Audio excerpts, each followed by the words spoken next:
Hello guys, welcome to my YouTube channel. मेरा नाम है शुभम शर्मा और इस चैनल के माध्यम से मैं जो भी कुछ नया सीखूंगा, कुछ इंटरेस्टिंग सीखूंगा तो वो मैं आप सभी के साथ शेयर करूंगा, क्योंकि नया नया सीख रहा हूँ, नए नए विषयों के बारे में जान रहा हूँ, तो शेयर करने का मज़ा ही कुछ अलग आएगा। तो आज हम सीखने वाले हैं, मतलब आज हम जानने वाले हैं नवग्रह के विषय में। नवग्रह मतलब जिनको हम 9 celestial body of the earth कहते हैं। आप सभी को पता है कि हमारे साइंटिस्ट ने 19वीं सेंचुरी के आसपास हमारे पूरे मतलब नवग्रह की मतलब 9 प्लैनेट्स के बारे में बता दिए थे। आई थिंक नेपट्टून और प्लूटो की खोज 1930 के आसपास हुई थी। बट जब हम पढ़ते हैं, जब हमें पता चलता है कि हमारे एंशिएंट एस्ट्रोलॉजर ने इन नवग्रह के विषय में बहुत पहले खोज कर चुके थे। एग्जाम्पल के तौर पर आपको अगर बताया जाए कि हमारे नवग्रह की पूजा, हम वेदों में हम हमारे नवग्रह की पूजा करते हैं। आप अगर कभी मंदिर में जाएंगे तो आप देखेंगे कि हमारे 9 देवताओं की मूर्ति जो है वहाँ पर स्थापित है, जहाँ पर बीच में जो है सन है। ठीक है, मतलब हमारा एंशिएंट एस्ट्रोलॉजर ने तब कह दिया था कि हमारे सौर परिवार में, हमारे सोलर फैमिली में सन जो है बीच में होता है। फिर सन के आप फ्रंट कॉर्नर में देखेंगे तो चंद्रमा हमें दिखेंगे।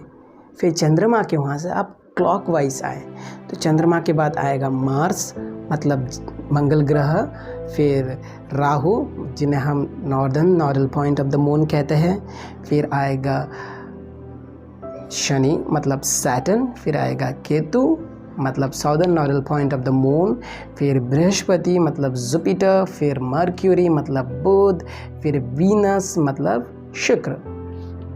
अब हमारे जैसे जो नए नए सीख रहे, जान रहे हैं, इनके मन में सवाल आता होगा कि इन नवग्रहों में तो हमने पृथ्वी को गिना ही नहीं।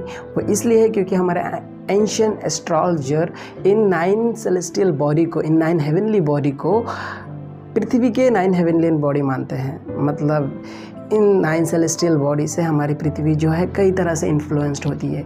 एग्जाम्पल के तौर पे आपको अगर बताया जाए, जो हमारी प्लानिटरी ऑर्बिट है, जो हमारी अर्थ की जो अप्रॉक्सिमिटी है, जो हमारा ग्रेविटेशनल पावर और जो भी मतलब अलग अलग तरह के जो भी इस तरह के चीज़ें हैं, वो इन्हीं 9 सेलेस्टियल बॉडी के साथ इंटर रिलेटेड है।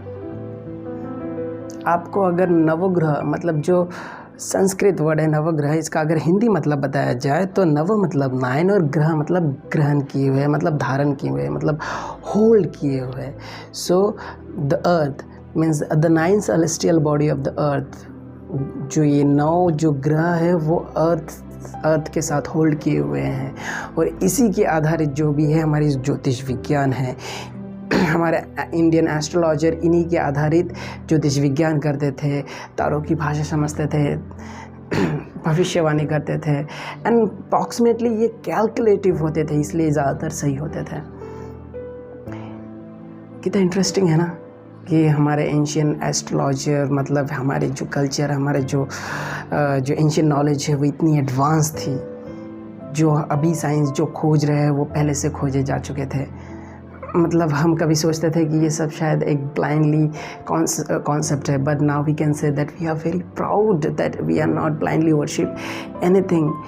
It is just amazing, means our culture, our Sanskriti is completely based on science.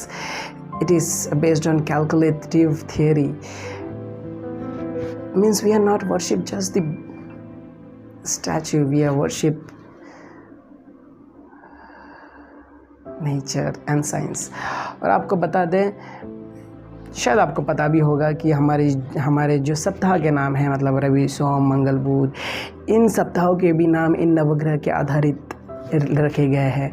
अब आप कह सकते हैं कि नवग्रह तो 9 हैं, सप्ताह के नाम 7 है। वो इसलिए है क्योंकि हमारे इंडियन एस्ट्रोलॉजर मतलब तब के टाइम मतलब सूर्य और चंद्रमा के साथ हम सिर्फ 5 ग्रहों को देख सकते थे। मतलब we can just see 5 planets along with sun and moon with our naked eyes. So इसी के आधारित हमारे सप्ताह के नाम रखे गए हैं, रवि, सोम, मंगल, बुध, बृहस्पति, शुक्र, शनि, है ना। बड़ा इंटरेस्टिंग,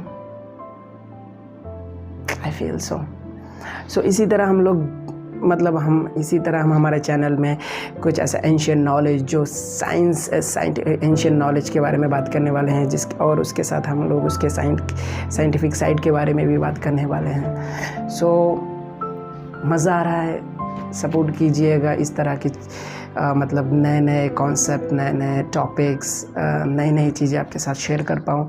इसलिए लाइक कीजिएगा, कमेंट कीजिएगा और सब्सक्राइब कीजिएगा। Thank you.